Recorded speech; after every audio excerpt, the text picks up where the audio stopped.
सुप्रभात बाल मित्रों, आज 9 मई है और अभ्युदयवाणी की रेलगाड़ी एक बार फिर से आपको ले चलने के लिए तैयार है। आपके दोस्त और हमसफर प्रेम वर्मा के साथ आज के रोमांचक, ज्ञानवर्धक और नैतिक शिक्षा से भरपूर एक अद्भुत यात्रा में, जहां हम नए विचारों से प्रेरित होंगे, नई जानकारी हासिल करेंगे और जीवन के मूल्यों को समझेंगे। तो आइए इस सफर की शुरुआत करते हैं आज के प्रेरणादायक सुविचार से। सूरज की रोशनी बिना किसी भेदभाव के सबको गर्माहट देती है। हम भी ऐसी उदारता रखें। The sunlight gives warmth to everyone without discrimination. Let us to learn such generosity. यह सुविचार प्रकृति से प्रेरणा लेते हुए मनुष्य को निस्वार्थ और समानता का संदेश देता है। जिस तरह सूरज हर व्यक्ति, पेड़ पौधे या जानवर को बिना किसी भेदभाव के ऊर्जा और प्रकाश देता है, वैसे ही हमें भी दूसरों के साथ बिना शर्त प्यार, सम्मान और सहयोग की भावना रखनी चाहिए। अभ्युदयवाणी में अब जानते हैं आज का अंग्रेजी शब्द जो है बायोडायवर्सिटी। BIODIVERSITY। बायोडायवर्सिटी का अर्थ होता है जैव विविधता। बायोडायवर्सिटी पृथ्वी पर पाए जाने वाले विभिन्न प्रकार के जीवों और पारिस्थितिक तंत्रों को संदर्भित करती है। इसमें पेड़ पौधे, जानवर, सूक्ष्म जीव और उनके आवास शामिल हैं। उदाहरण के लिए, conserving biodiversity is crucial for maintaining the balance of ecosystem. जैव विविधता का संरक्षण करना पर्यावरण संतुलन के लिए अत्यंत आवश्यक है। आगे बढ़ते हैं इस सफर में और आनंद लेते हैं आज की पहेली का। रंग की हूँ मैं पीली पीली, सभी के घर जाती हूँ, वर कन्या साग दाल पर अपना रंग जमाती हूँ। इस पहेली का जवाब है हल्दी। अब अगला स्टेशन है आज का इतिहास। इतिहास हमें अतीत से सीखने और वर्तमान को बेहतर बनाने का मौका देता है। आइए इतिहास के पन्नों में आज 9 मई की कुछ प्रमुख घटनाओं पर नजर डालें। सन 1540 में आज ही राजस्थान के कुंभलगढ़ में महान योद्धा और अद्भुत शौर्य व साहस के प्रतीक महाराणा प्रताप का जन्म हुआ।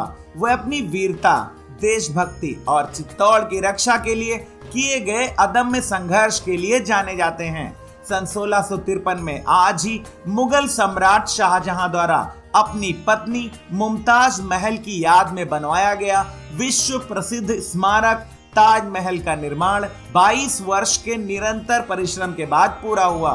सन 1866 में आज ही महान स्वतंत्रता सेनानी, समाज सेवी, विचारक एवं समाज सुधारक गोपाल कृष्ण गोखले का जन्म हुआ।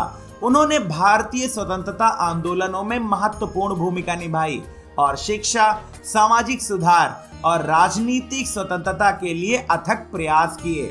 सन 1874 में आज ही बॉम्बे, वर्तमान मुंबई में पहली बार घोड़े से खींची जाने वाली ट्राम कार की शुरुआत हुई। सन 1946 में आज ही डॉक्टर राम मनोहर लोहिया के नेतृत्व में गोवा में पुर्तगाली शासन के खिलाफ पहला सत्याग्रह आंदोलन शुरू हुआ। अभ्युदयवाणी की अगली कड़ी प्रेरक व्यक्तित्व में आज हम जानेंगे गोपाल कृष्ण गोखले के बारे में।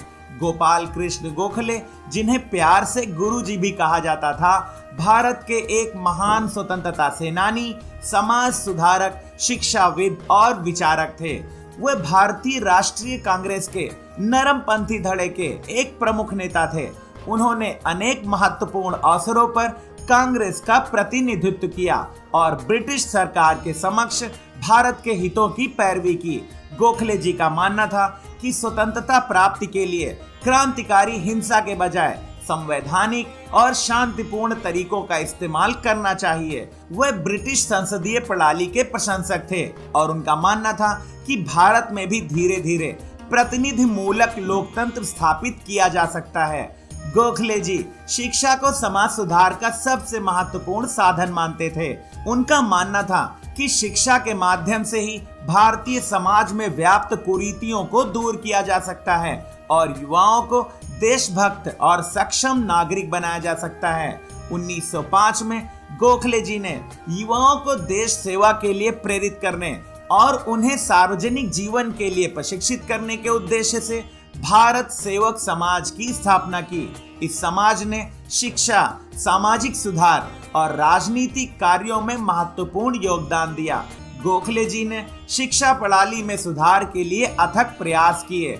उन्होंने प्राथमिक शिक्षा को अनिवार्य बनाने, महिला शिक्षा को बढ़ावा देने और तकनीकी शिक्षा पर ध्यान देने की वकालत की। अभ्युदयवाणी के दैनिक विशेष में अब हम जानेंगे 9 मई को मनाए जाने वाले विजय दिवस के बारे में। 9 मई को विजय दिवस उन देशों में मनाया जाता है जो पूर्व सोवियत संघ का हिस्सा थे, जैसे रूस, बेलारूस, कजाकिस्तान और अजरबैजान। यह दिन 1945 में नाजी जर्मनी पर मित्र देशों की जीत और द्वितीय विश्व युद्ध की समाप्ति का प्रतीक है। चूंकि जर्मनी का आत्मसमर्पण मॉस्को के समयानुसार 9 मई को हुआ था, इसलिए यहाँ इसे पश्चिमी देशों जैसे ब्रिटेन, फ्रांस के 8 मई के VE डे से अलग मनाया जाता है। रूस में इस दिन लाल चौक पर भव्य सैनिक परेड, युद्ध स्मारकों पर फूल चढ़ाने और इमोर्टल रेजिमेंट जैसे कार्यक्रम होते हैं। और अन्य देशों में भी सांस्कृतिक समारोह और श्रद्धांजलि अर्पित की जाती है। यह दिवस युद्ध के बलिदान को याद करने, शांति का संदेश देने और फांसीवाद के खतरों से सावधान करने तथा मानवता को युद्ध की विभीषिका से सबक लेने और शांति व एकता का संदेश देने का अवसर है। अभ्युदयवाणी के अंतिम पड़ाव पर अब सुनते हैं आज की प्रेरणादायक बाल कहानी, जिसका शीर्षक है अनसुनी बातें। एक बार की बात है, स्वामी विवेकानंद रेलगाड़ी से एक डिब्बे में यात्रा कर रहे थे। उसी डिब्बे में कुछ अंग्रेज यात्री भी थे। उन अंग्रेजों को यह भ्रम था कि साधु अंग्रेजी नहीं समझते, इसलिए वह उनकी बातों पर ध्यान नहीं दे पाएंगे। अतः उन्होंने साधुओं के बारे में कई अपमानजनक बातें की। रास्ते में वह एक बड़े से स्टेशन पर रुके। उस स्टेशन पर स्वामी विवेकानंद का भव्य स्वागत किया गया। हजारों लोग, जिनमें विद्वान और अधिकारी भी शामिल थे, उनका अभिनंदन करने के लिए वहां उपस्थित थे। उपस्थित लोगों को संबोधित करते हुए स्वामी जी ने अंग्रेजी में पूछे गए प्रश्नों का उत्तर भी अंग्रेजी में ही दिया। उनकी उत्कृष्ट अंग्रेजी सुनकर उन अंग्रेज यात्रियों को शर्मिंदगी महसूस हुई, जिन्होंने रेलगाड़ी में उनका अपमान किया था। अवसर मिलते ही वह स्वामी विवेकानंद जी के पास आए और नम्रता पूर्वक पूछा, महाशय, क्या आपने हमारी बातें सुनी?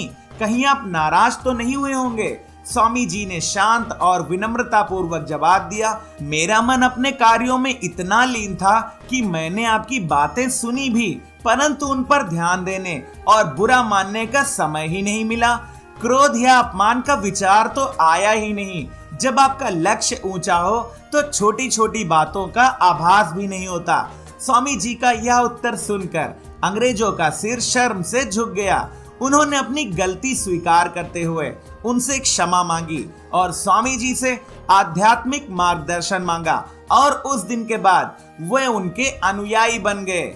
ये कहानी हमें सिखाती है, यह कहानी हमें सिखाती है कि किसी के रूप, वेशभूषा या पृष्ठभूमि को देखकर उसकी योग्यता का अंदाजा ना लगाएं। स्वामी विवेकानंद जी ने दिखाया कि शांत रहकर अपने कर्म से उत्तर देना ही सबसे बड़ा प्रतिकार है। हमें सदैव अपने लक्ष्य पर ध्यान केंद्रित रखना चाहिए और दूसरों की नकारात्मक टिप्पणियों से विचलित नहीं होना चाहिए।